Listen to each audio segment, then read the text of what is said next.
C'est vrai qu'on les a encensés, on les a applaudis, et puis au final, leur paye est toujours la même. Il n'y a aucune reconnaissance de leur spécificité technique en réanimation, et donc ils m'ont clairement dit, pour certains, j'ai travaillé 3, 4, 5 ans dans votre service, eh bien je sors de votre service avec le même diplôme, sans aucune reconnaissance, malheureusement, et un salaire qui a très peu progressé. Il n'y a aucune perspective d'évolution pour ces personnels paramédicaux, et je crois que malheureusement en plus une très mauvaise perspective de fermeture de lits, car c'est ça le danger en fait à l'hôpital public, c'est lorsque nous manquons de personnel, nous fermons les lits. De fait, la charge de travail qui ne diminue pas augmente sur le personnel qui reste en place, et de fait, ce personnel est encore plus fatigué, et on est dans un cercle vicieux qui entraîne la dégradation totale des conditions de travail à l'hôpital. Bruno Megerban, c'est pas le grand échec de cette crise, hein. On est à plus d'un an, et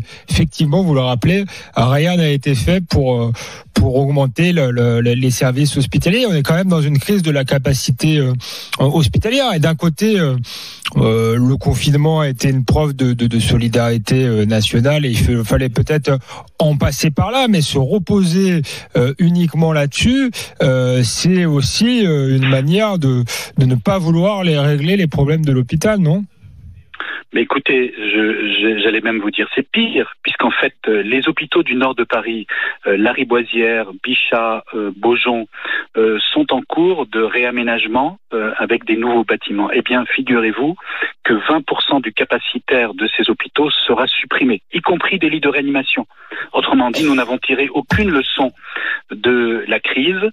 Les programmes tels qu'ils avaient été envisagés avant la crise Covid nous sont ressortis et resservis du placard, comme si de rien n'était. Donc on retourne à des logiques comptables.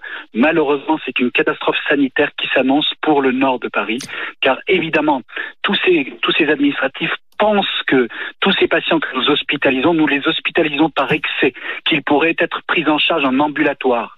Malheureusement, la population du nord de Paris se paupérise, vieillit. Il est impossible d'imaginer que ces personnes hospitalisées puissent être suivies en ambulatoire.